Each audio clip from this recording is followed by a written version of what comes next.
gotta go fast.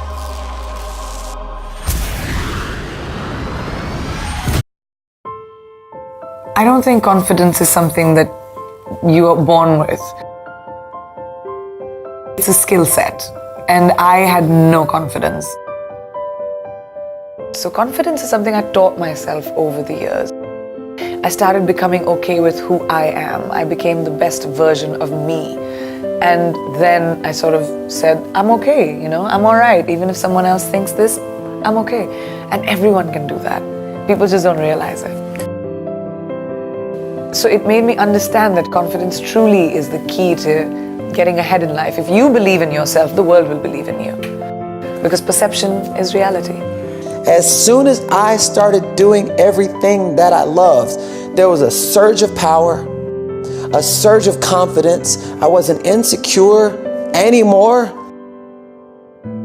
because the emotion that had the most dominance in my thought process was actually being paid attention to. I'm really sick of being insecure. I believe I'm enough, and I believe that everything I have that I need for life to make all my dreams come true, I know it's already inside of me. It's who you are and being comfortable with who you are that influences other people to say, oh, okay, maybe I could do that. You can't wait for destiny. No one can be that. You can't be like, oh, destiny's gonna knock on my door one day. No, it won't. You have to be able to recognize opportunities. Because there'll be a lot of them that come into your life, and once you recognize an opportunity, you have to seize the day and work bloody hard, because there'll be 25 other people who'll want to do it. Because the first step is belief, right? People think the belief comes once you've done it. You won't even take the first step if you don't believe that you can accomplish it. So we lead with belief as a species, so you have to find a way to believe in it to move. So your mom is giving you an awesome challenge. Can you believe in the face of her doubt, right? And to me, when people doubt me, it's a gift. I love that because I believe in beauty and rage. And you need both. I need people to love me. I need to want beautiful things for myself and for others. I want to create something amazing. I want to help a lot of people. I also want to prove a lot of people wrong who don't think that I can do this. I want to crush the enemies that want to see me fail, that want to do anything they can to ensure that I fail. I spend 80% of my time here and I spend 20% of my time here. And the irony is, as Darth Vader will tell you, there's power in the dark side. And once you learn to balance those, then you really get something interesting. And here's another way to say it. You have to know when to love yourself and know when to hate yourself. I think it's 80-20 again. You want to spend 80% of the time loving you and being proud of who you are, no matter where you are, no matter what part of your journey you're in, really loving that you're showing up, that you're playing. Maybe you're not yet satisfied with the level that you're playing it, but no worries. Like you're there, you're doing it, you're showing up. And then 20% of the time being wildly disappointed by yourself, being horrified by the fact that you were so lazy and so afraid of being cold that you wouldn't get out of bed. Like that's terrifying, and that's not acceptable. And that's not a person that you're prepared to continue to be, and that you find that so disgusting in yourself that you're gonna make an immediate change. And if you don't do that, you'll never grow. You'll spend all your time over here, you'll be pacified. Talk about being pacified by the dream. Merely having the dream. I want to do good things for people. Have you heard a lot of people say that? Yeah, people say that all day. I want to do great things for people. I want to help the world. In what way? Like they don't get specific. So they're pacified by the dream. So you've got this person who's really not living up to their potential, being pacified by the vision of what they could do and who they could become, but they never, to your earlier point, they never find the path to execution.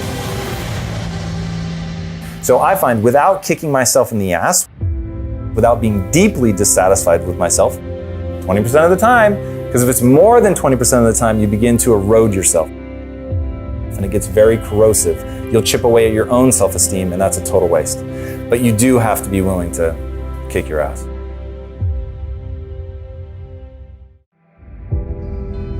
There's an African proverb that reads, "When there is no enemy within, the enemy outside can do you no harm." When you refuse to allow any doubts in your own mind, then no doubts from others will ever cloud your judgment. When you create a strong mind, there can be no other that will defeat you with their words or with their judgments. When you believe in you, you need no other to believe in you. Because others really have no say in who you will become. Only you have that say. Only you can decide if others' opinions become reality or you create your own fate. The greatest challenge and the greatest obstacle any human will face is their own doubts, their own fears, and their own conditioned thoughts. If you want to live your dream, you will have to fight for it. You will have to fight the greatest battles of your life. You will have to battle the external enemy. People who don't believe in you. People who do you wrong. People who put you down. You will have to battle the intimate enemy. Those close to you who might do you wrong, or maybe you assume don't believe in you. Those who want the best for you, but their idea of support is to remind you of what can't be done or shouldn't be attempted. But the worst of all is the internal enemy. You will have to battle what seems like an army in your own head, an army of doubt, fear of failure, fear of judgment, lack of belief. The voices inside the head saying, I am not good enough. I'm not worthy. I want to do this, but I can't. I want to give to those I love, but I can't. I'm not worthy of love. I'll never be able to do this. I am hopeless. I've tried everything. The world is against me. No one believes in me. My life's not worth living. There is no greater pain that can be inflicted on you than your own internal enemy. Your own thoughts will cause you more pain than anyone or anything. They can be likened to a terrorist living in your soul. But when you learn to control and direct your mind, you can direct that internal voice to work for you rather than against you. You get it to work for you by creating a compelling future. A future you will be proud to achieve, proud to live through. You do this by not just having goals, but having meaningful goals. Goals that get you excited to wake up every morning. You do this by understanding what your purpose in life really is. What are you doing it all for? When you know these things, when you work on yourself daily, you can quiet that voice in your head. You can feel good enough because you are good enough. But it does take a commitment of daily practice to work on yourself. Cut out something that you spend a lot of time on that does nothing good for your life and replace it with daily work on you. Empower yourself. Set your life up to win.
I'm sorry, Major. What was your name? Benny. Nobody cares.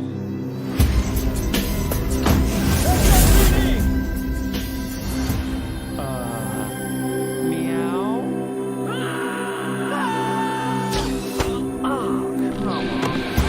Okay, pal, I want to basically look like a senior plan.